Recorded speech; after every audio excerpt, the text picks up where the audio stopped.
get to the Caitlin Clark mom part after we talk about this part, because there is a lot of moving factors in this Caitlin Clark not playing thing. That's why I had to do a live, because it's so many moving factors and so many moving pieces. It'd be 10 videos. No, we're going to come here in the congregation together to dissect it all. Somebody said Caitlin Clark dad was complaining. We're going to dissect it all, because that's how. A clip from the Post Moves podcast surfaced recently showing Caitlin Clark in conversation with Aja Wilson and Candace Parker.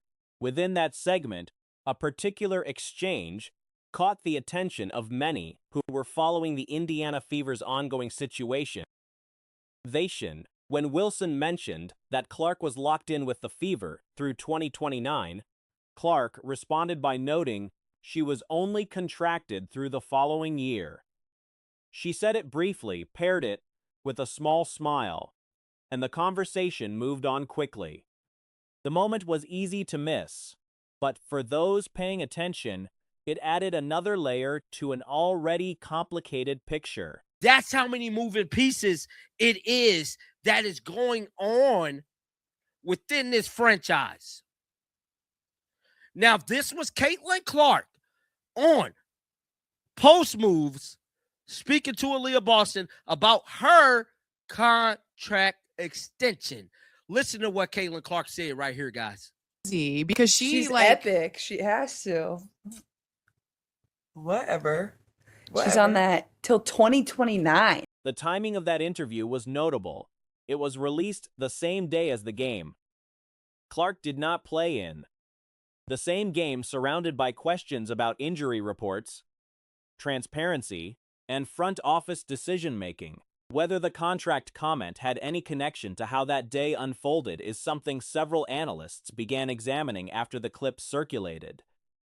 Separately, the Fever had released an injury report earlier that week that did not list Clark as having any physical concerns. She's on that till 2029. 2029.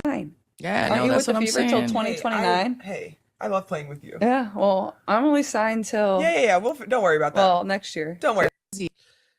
Now, did y'all catch what Caitlin Clark said? She's epic. She's epic. You're signed here until 2029. I'm only signed here for another year. You guys caught that? That report came out on Tuesday. The team later said Clark woke up with back stiffness on the day of the game. Those two facts, sitting next to each other, were difficult for reporters and observers to reconcile.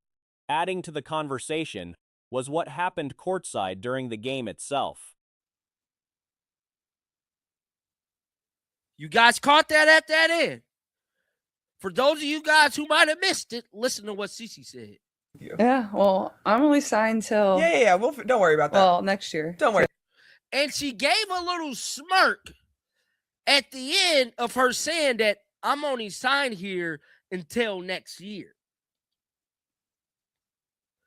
Could this also allegedly be a reason why Caitlin Clark was benched, allegedly? Clark's family had traveled to attend. Her mother, father, brother, and an aunt were all present. The fact that family members flew in from out of town and were seated courtside while Clark was not, in uniform, raised questions about whether they were aware ahead of time that she would not be playing. During the game, a team trainer was seen approaching Clark's mother and whispering something to her. The reaction from Clark's mother, as captured on video, appeared to be one of surprise. Allegedly. See, no one's talking about this interview. Came out the same day. We're going to get to Caitlin Clark mom shortly. I'm trying to paint a picture. We're moving in segments today. I'm doing this live in segments. So I'm trying to paint a picture for you guys. Now, Caitlin Clark said that yesterday. Shortly after, Clark made her way over to her mother for a brief interaction. Those watching the footage closely noted that the expressions on Clark's face during that moment did not carry the kind of ease typically associated with a routine family greeting at a game. Her father, visible nearby, also appeared visibly tense throughout. A courtside fan seated close to Clark and her mother during that exchange later shared their account of what the atmosphere felt like from that vantage point, adding yet another perspective to an incident that had already generated significant attention across sports media. Picture for you guys. Now, Caitlin Clark said that yesterday.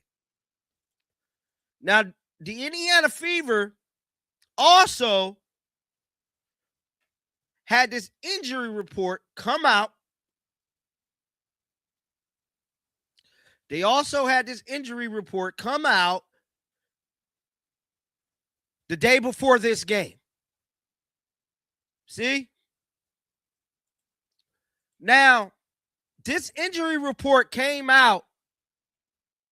Taken together, the contract comment, the injury report timeline, the front office's handling of the pregame announcement, and the visible tension among Clark's family.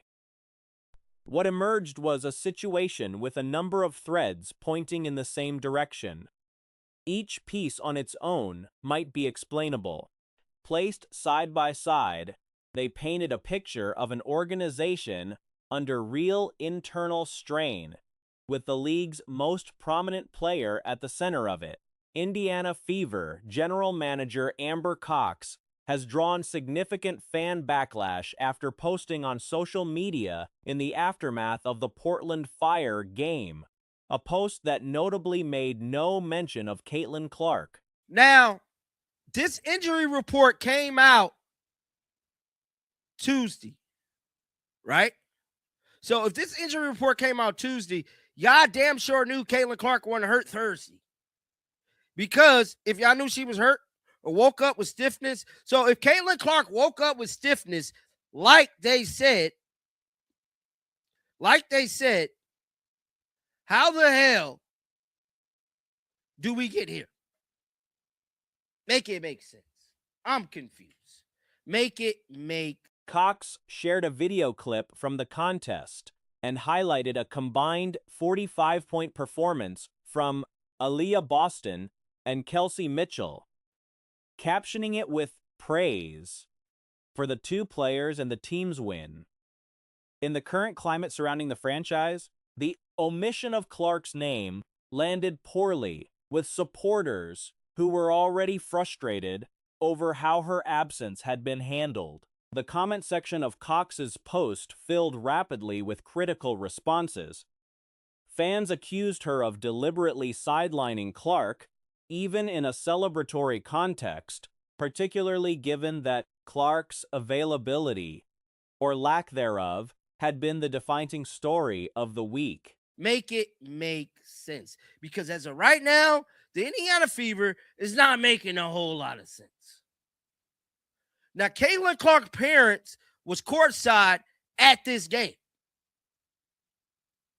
They definitely was. Caitlin Clark went over to her mom courtside at this game. Now, since y'all want to jump into the parents part, let's jump into the parents part. So, one commenter pointed out the irony of celebrating a half-empty arena's performance without addressing why so many seats were vacant.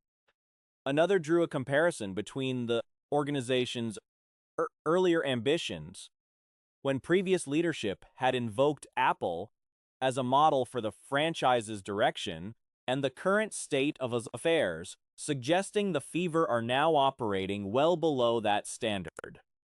The sentiment running through the replies was consistent. Transparency about Clark's situation was being withheld while the front office continued posting, as though nothing unusual was happening. Cox's decision to remain active on social media rather than step back drew its own commentary, with some observers noting that her predecessor had quietly withdrawn from public platforms during a previous period of organizational turbulence. This is a video from this past game, and it's quoted a combined 45 points from Aaliyah Boston and Kelsey Mitchell. Now, she went on to say we won the game, and these two showed out. Now, fans is pissed off, calling out Amber Cox, basically saying, you know what, Amber, you're full of horse, you know what, dog. Whole lot of manure going on in the Indiana Fever front office. I just gotta be honest, man. This is not The suggestion being made was that continued posting without addressing the central question surrounding Clark only amplified the frustration rather than diffusing it. The reporting surrounding Clark's absence has added another layer of confusion to an already complicated situation. Sports reporter Scott Agnes initially described Clark's non-participation as part of a strategic management plan for the season, noting it was the team's fourth home game in a short stretch. That framing was notably different from the explanation that emerged later. I just gotta be honest, man. This is not a good look at a time like this. Now, the fans wasted no time at all to get into the comment section of this post and let her have it. Now, this comment right here said, Trey, CC, you guys are toxic. And I just gotta be honest.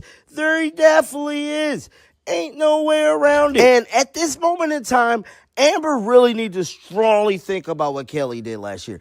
Got the hell off social media, because as of right now, Indy Star reporter Chloe Peterson subsequently reported that Clark had been ruled out with a back injury following the team's pregame walkthrough, and confirmed she had not appeared on the injury report the previous day.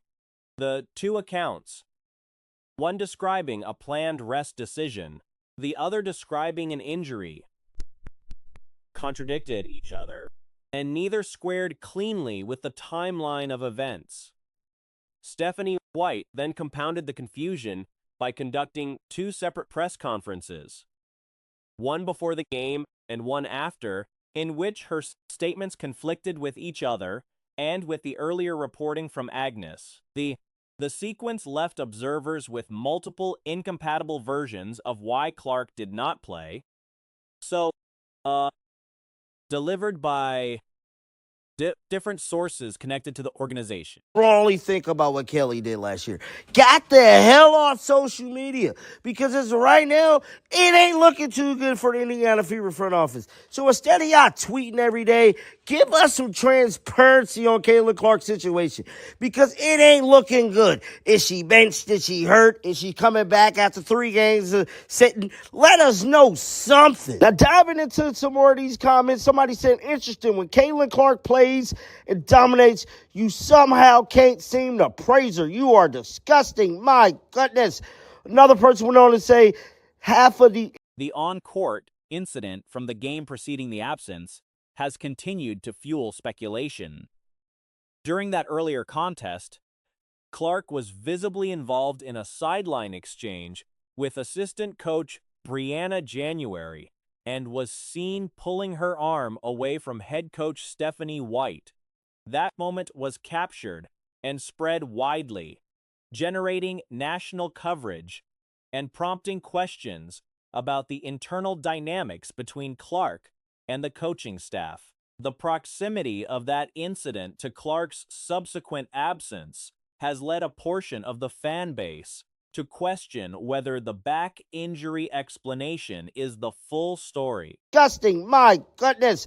Another person went on to say, half of the empty arena did in fact miss it. You are not building Apple, you are not as smart as you think you are. Now, we all remember when Kelly got there, she said she wanted the Indiana Fever to be like Apple. But instead, right now, you're looking a whole lot like Nokia, bruh. And we all know what happened to Nokia. They is gone. In the wind, bullseye, bro. Out of there. Don't nobody care about no damn Nokias. And Apple, you far, far from Apple. You ain't even on Sam.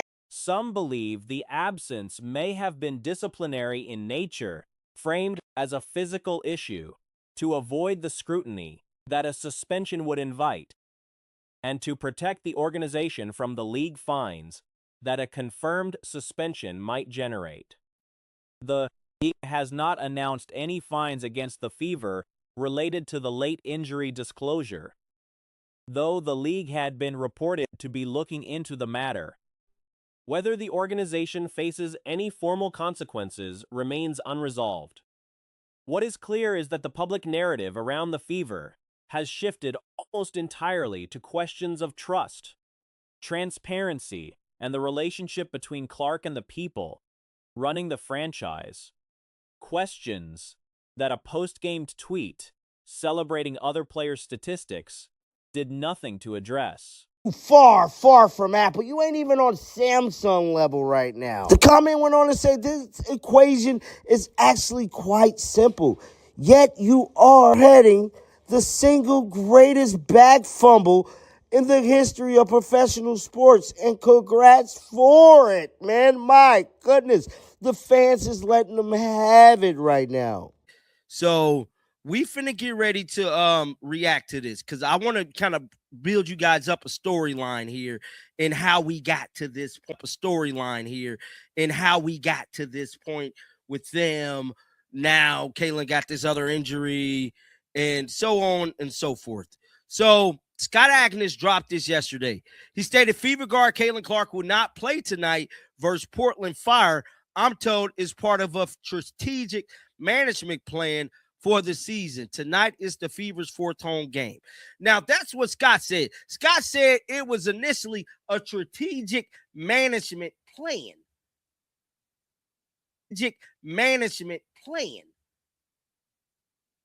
To me, it looked like Scott may be working for Stephanie White now, bro. Because this was the initial report. So when the report had first came out, I think Scott might have said this because he knew the Indiana Fever was facing fines. He couldn't say she was hurt.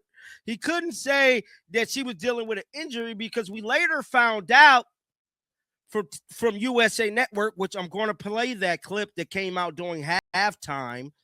If you guys might not have synced that clip yesterday from USA Network. This is what Scott originally said. Why did Scott say this? I believe Scott said this to cover Stephanie White. You can't sit up here and not tell me he didn't say this to cover Stephanie White. I am totally convinced. I am convinced Scott said this